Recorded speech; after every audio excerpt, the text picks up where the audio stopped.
उद्या सकाळी ठीक 10 वाजता ग्रामपंचायतीमध्ये हजर राहावं. किती गाडवा करायचा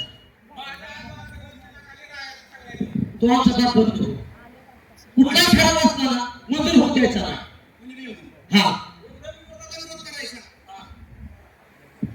तर मंडळी 15 ऑगस्ट 2007 सालापासून सुरू झालेलं महात्मा गांधी तंटामुक्त गाव अभियान कोणाचे देवाने घडले असतील, मसुदे घडले असतील, फौजदारी घडले असतील, आपण तंटामुक्त अभियान या विषयावरती चर्चा करणार आहोत. तसेच नुकतेच सुरू झालेलं मुख्यमंत्री समृद्ध पंचक्रोड अभियान याच्यावरती पण चर्चा करणार आहोत. तर हे सगळं करत असताना आपल्या गावाला कसं तंटामुक्त अभियानाचं पारितोषिक मिळेल म्हणून खऱ्या अर्थाने होईल का? ग्रामसेवकांना आलाय बसा खाली खाली बसा. नाही भाषा म्हणजे ग्रामसेवकाला सुरुवात करायची. मग कसं म्हणायचं का? उभं राहणार. इथं उभं राहणार. म्हणजे खाली बसणार नाही. बसा म्हणायचं का? मग राहू ठीक आहे राहू ना. आम्ही ग्रामसभा ठेवतो ना. नाही. कसं आहे म्हणजे उभं राहा म्हणजे आता तुम्ही सिनेमाला खाली बसणार नाही. उभं राहा म्हणायचं का? आता काय करणार? बसणार आणि बसणार. ठीक आहे बसा. अच्छा कशाची काय कारण? पुणे टाकताना आम्ही खाली आपण कसे भेटतात? खाली बसा फक्त पडलो. उलटा पलटा झाला तर नका बोलायचं मी. फक्त खाली बसा म्हणतोय बाळासाहेब. बसा बसा. तर म्हणजे कसं माहितीये का कोणाची ती नीट बसा. ग्रामसभेत बसा. तर कोणी भांडण करत असं नाही, वेळ वाया घालवायचा नाही, पैसा वाया घालवायचा नाही. हे करत असताना आपल्या गावाला कसं तंटामुक्त अभियानाचं पारितोषिक मिळेल म्हणून ही खऱ्या अर्थानं आजची ग्रामसभा आहे. मिळू शकत नाही. मिळू शकत नाही. काय आपल्या गावाला ना तंटामुक्त अभियानाचं पारितोषिक मिळू शकत नाही. का? मला इकडे हा बाळासाहेब तुम्हाला शिकवतोय की ओटू द्यायचा. अहो सुबाय म्हणी मला कोण ओटू म्हणायचं? आपल्या गावाला तंटामुक्त अभियानाचं पारितोषिक मिळू शकत नाही. का मिळणार नाही? आपल्या गावाला जर तंटामुक्त शाळेत पाहिजे असलं ना तर त्याच्यासाठी बाळासाहेब महोदय उच्चार व्यवस्थित करावा. पारितोषिक नाही पारितोषिक उच्चार व्यवस्थित पाहिजे. नाही तुम्ही काय सदाशिव पेठेत जाणार ना? उच्चार पारितोषिक तेच ते जर आपल्या गावाला जर तंटामुक्तीचं पाहिजे असेल ना पैसे तर त्याच्यासाठी आधी गावातली भांडणं मिटवावी लागते आणि मग मुंबईला मिळते पाचशे. बाळासाहेब ठाकरे मिठवायला ग्रामसभा बोलवली ना. गावाची बघूया भांडणं तुम्हाला घरात मिटतात का तेव्हा? गावाची मिटवायचा नाक उचलून बोलताय. कुणाच्या घरातली भांडणं? काय राव माहित असल्यासारखं काढताय राव. आमची बायको नाती करा आमच्या बशीत एखाद्याचा होत्या सुखाने. तुमच्या घरातली भांडणं मला की गावाचा गैरसमज झाला की आमच्या घरातली. ठीक आहे बाळासाहेब दारू प्यायची बंद करा. आपण तुमच्या बायकोला घेऊन येऊ. फक्त दारू प्यायची बंद करा. नाही तुम्ही म्हणताय त्यावेळी पैसे बंद करा मग आपण बायकोला घेऊन येऊ. मला आधी तुम्ही सांगा मी दारू पिते का ती दारू पिते? तुम्हीच दारू पिताय पण त्रास तुमच्या बायकोला आहे ना. दारू मी पिते ना. तुम्हीच पिताय. मग काय तिच्या बापाच्या गटाला तिकडे बाहेर गेली आणि 50 वेळा फोन करून लोकशांती मला म्हणावं मास्टरचा पेपर तिकडे आपण हिसका. मग सासूबाईचं जाऊन हेच करा. मग ग्रामसभेत पुढे हेच जागाच करा. मागच्या महिन्यात गाडी करून टमटम तर अरे काय प्रकार माझ्यासारखा इंटरनॅशनल पुढारी आगमन होत असताना आमदार का? अरे आमदार नाही बाबा तुझ्या बापाने माझा बोलत घातला मामाच्या ऐकला ओ आय सी. अरे वेट सर नमस्कार. 30 रुपयाला चष्मा आणायचं हे काय ग्रामसभा बंद. मराठी माणसाच्या लिंबाखालचे धंदे चालले पाहिजेत म्हणून मी त्याला प्राधान्य देतो. विषय तो महत्वाचा नाही. तुझ्या माहितीसाठी सांगतो अध्यक्ष महोदय तुमच्या पण माहितीसाठी सांगतो माझ्या गावाच्या माहितीसाठी सांगतो. वहिनी साहेब तुम्हाला नम्रपणे सांगतो माझ्या घरात बाबाकडे 40 एकर जमीन होती. गाव पुराणाने त्यांनी 35 एकर विकली. त्याची ही व्यापार होते. राजन पाचकर फुकीत पुणे झाला रमावत मग कोणी काय अडवलंय का कोण काय प्रॉब्लेम आहे का? मी पण टाकायची direct मालक तुम्ही. मला नको म्हणायला. आणि तुम्हाला 100 रुपये दारू कसं मिळतात ते मला? तुम्ही म्हणताय की गावातलं भांडण गावातच मिटलं पाहिजे म्हणून मला तुम्ही तुला कुठला आता आपण झालं काय? दाबायला लागलो. प्रत्येक वेळेस तुमचा मान करून तुम्ही बाण पोखरून त्याच्या बापाची खडी नाही काय एक मिनिट बात पकडला. एवढ्याची उठल की हो अध्यक्ष आमच्याकडे चुकून झाले ते म्हणतात ड्रायव्हर कडून चुकून झाले. चुकून झालं म्हणजे तुमचं काय ड्रायव्हर चुकून झालं म्हणजे त्याच्या बाजूला बोलायला गेला पण तयार आहे हे कशाला बोलायला लावायची मी हा मताचा माणूस आहे. मी एखाद्याला लाभ पण देत नाही आणि एखाद्याच्या पाया पण पडत नाही.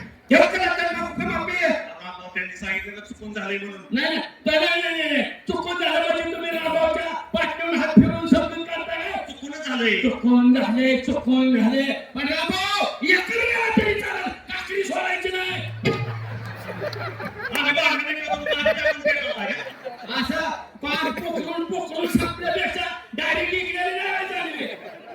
अरे कुणी माझ्याला पोकरून बसवून पुढच्या शरीर आम्हाला एकाची जिरवायची. कोणाची जिरवतो? बाळासाहेब शांत बसा तुम्ही. काय राव, भाऊनं भांडण घेऊन आला. एक तर तुम्ही बांधून रस्ता लावलाय त्यांचा. बाण पोखरून बांधून रस्ता त्यांचा बंद केला. माझ्या अतिक्रमण करून तेच पुन्हा तहसीलदार तक्रार करतात म्हणता मी अतिक्रमण केलं. मी धक्की होय ना गेला बरे सुभाषराव मला घरात काही करू शकत गणपती बसवायची काय कारण बरोबर आहे, सुटतोय रामभाऊ. उठतोय, सुटतोय रामभाऊची कशी काय माझा 1-2 मिनिटं चांगला विषय पण गावाचं नाव मोठं व्हायचं असेल गावात विकोबा ठेवायचं असेल असं राबवायच्या गणपती या वर्षी आम्ही आमच्या गणपती बसवणार. अरे भाऊया ऐक माझं गावात शांतता राहते गावाचं नाव मोठं होतं समजून घे थोडं तमाशा न लावणार पण आम्ही आमच्या गणपती बसवणार. आजकालची पोरच नाही ऐकत आहे जुन्या माणसाचं. आमच्या 250 परत 250 किती पोरं आहे ती? 250 पोरांची 300 रुपये वर गेले का तुमच्या घरी.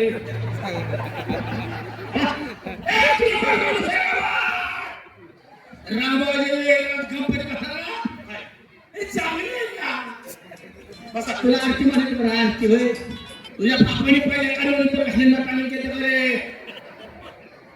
गणपती एकाच नाही चांगलं काम करायचं गावात. आम्ही रामाच्या गणपती का म्हणतो? आम्ही रामाच्या आई गणपती पाहिजे. कारण रामाच्या इथली सगळी पोरं निर्दिष्टित मंडळाचं एक सुद्धा पोरगं दारू घेत नाही. म्हणून म्हणतो रामाच्या गणपती बसला पाहिजे. एक सुद्धा पोरगं दारू घेत नाही. रामाच्या आईची सगळी पोरं रेशमी म्हणताय माणूस माझ्या आई ए, रामभाऊ वाट बोला ना. आता वाटलं फक्त आमचं अंगावीचं कारण म्हणजे किती बिघडायचं ज्याने त्याने ठरवायचं नाही तर माझ्या इतकं वाईट नाही तर तुम्हाला तर नाही त्याच्या खांदा तुझ्या माहिती सांगतो तुमच्या माहिती सांगतो माझ्याकडे बापाकडे 40 एकर जमीन होती. गावच्या प्रकारे सरकारने 35 एकर घेतली त्यांनी ही नाव दिली राजस्थानमध्ये भुकीत नाव पुरा करेल तेवढाच उपक्रम दिसत नाही माझा. मागच्या वर्षी गणपती बसवा 500 वाटलं रक्त रक्तदान शिबिर होणार आहे. कोणी गोळा केलं? रामाच्या मंडळाने गोळा केलं ना. 500 वाटलं रक्त कशाला म्हणतात? 500 वाटल्या. तुम्ही रामाची बाजू घेता तुम्ही एवढी बाजू घेता जणू एकट्या रामाचीच पाचशे वाटणारा हात काढले यांनी ह्याची पोरं कोणी ठुरी कोण नाही माझ्या पोराचा हात काढला माझ्या पोराला चक्कर असते. तुमच्या पोराला चक्कर तिथं आली. मंडळी कुणाच्या गावात वाढदिवसाला गेला रामभाऊने झाडं लावायची. गणपती उत्सव नवरात्र उत्सव रामभाऊने झाडं लावायची. कुठला राजकीय पक्षाचा नेता असो त्यांच्या पण वाढदिवसाला रामभाऊने झाडं लावायची. सगळ्या गोष्टी रामभाऊनेच केल्या पाहिजेत का? आणि तुम्ही काय करताय? या ठिकाणी अध्यक्षांनी मला फारच बोलण्याचा आग्रह केला म्हणून मी मुद्दाम बोलायला होता. तर मंडळी मध्यंतरच्या काळामध्ये एवढा मी गावचा सरपंच असताना तुम्ही नव्हता गावचा सरपंच तुमची बायको होती ते माझी बायको मी ती जनावर आहे तुझी ढवळढवळ करायची काय कारण आहे. तर मंडळी मध्यंतरच्या काळामध्ये एवढा मी गावचा सरपंच असताना माझी बायको गावची सरपंच आहे असं बोला मग मान्य करू. त्या काळात मी अनेक विधायक उपक्रम राबवले. मध्यंतरीच्या काळामध्ये अजितदादांचा वाढदिवस झाला मी पुढे होऊन जायला लावली. खासदार सुमित्रा वाहिनीच्या वाढदिवसाला मी पुढे होऊन जायला लावली. माझ्या स्वतःच्या वाढदिवसाला मी पुढे होऊन जायला लावली. माझ्या बायकोच्या वाढदिवसाला मी पुढे होऊन जायला लावली.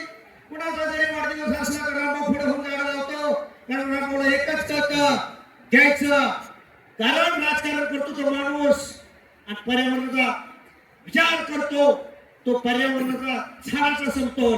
म्हणून मी म्हणतो प्रत्येकाने झाडं लावली पाहिजेत, झाडं जगवली पाहिजेत आणि हक्काने झाडावर प्रेम केलं पाहिजे. वाटाणा लावून जाऊ द्या. रामभाऊचा एकच फोन घेतोय, प्रत्येकाने झाडे लावा, झाडे जगवा आणि हक्काने त्या झाडावर प्रेम करा. उद्देश महत्वाचा आहे. नाही, मला काय म्हणायचे अजितदादांच्या वाढदिवसाला ज्या खड्ड्यात झाडे लावली त्याच खड्ड्यात पुन्हा सुरेंद्रवाणी साहेबांच्या वाढदिवसाला झाडे लावले, त्याच खड्ड्यात पुन्हा तुमच्या वाढदिवसाला झाडे लावले, त्याच खड्ड्यात करून भाईच्या वाढदिवसाला झाडे लावले नाही. त्याला काय तुमच्या बाप्पाने काढायचं अंगावीचे बापला निघालायचं म्हणजे गरीबाच्या अंगावरती. तुमच्याबद्दल झाड लावलं तर रामभाऊने किती झाड लावलं? झाड मंडळी ह्या नालायक माणसाच्या सुद्धा मी दारामध्ये झाडं लाव ह्याची बात गावाला निघून गेली की ह्यांच्या झाडाला बोकाड झालं, बोकडाने पाला ठेवला. तुम्ही म्हणताय एवढ्या तेवढ्या तुम्ही लय चिडता. असे नालायक लोक आहेत गावात. बोकडाने पाला खाल्ला त्या झाडाचा. नाही बोकडाने पाला नसता खाल्ला तर गणपती उठल्यावर माती खाल्ली. गणपती उठल्यावर 3 बोकड खाल्लं तर 1 कोणी मटण उदारलेले अजून 700 प्राणी आपल्याला मटण परवडत चिकन खायचं कशाला मटण खायला पाहिजे रे? बाबासाहेब हे तू महत्वाचं आहे. झाडे लावतात रामभाऊ, हे तू महत्वाचं आहे. उद्देश सांगा. एकच उद्देश आहे रामभाऊचा, हक्काने झाडावर प्रेम करा. हा उद्देश आहे महत्वाचा. हक्काने झाडावर प्रेम करा हा उद्देश आहे.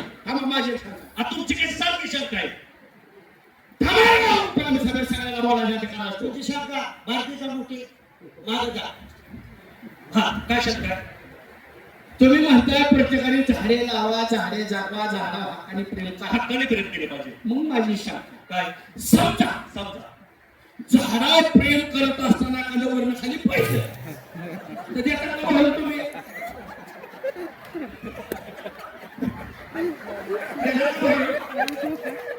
अशाला काहीतरी चुकीने सांगता येईल. झाडावर प्रेम करा. एखादं झाड कुठचं असू शकतं, कशाची खाली एखादी असू शकते.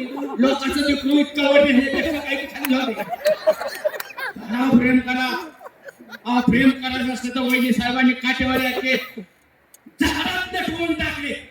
झोप एवढे मला बाळासाहेबांचा हेतू पटला. तुम्ही दिखावा करण्यासाठी किंवा राजकारणासाठी झाडे लावू नका. झाडं लावली पाहिजे, त्यांची जगायला सुद्धा पाहिजे. अरे आम्ही चांगलं काम करतोय, आमचं कोणी चांगलं नाव घेत नाही. माझ्या विरोधात जर एक जरी शब्द बोला ना मी थोडे काढेन. सुभाष मला जरा काही करू शकतो. केले काय नाही. मी सुदेश आहे, त्याला उतर रस्त्यावर मारले. अरे एका जाणकार प्रतिष्ठित माणसाबद्दल कसं बोलायचं काय मॅनर्स नावाची गोष्ट आहे ना.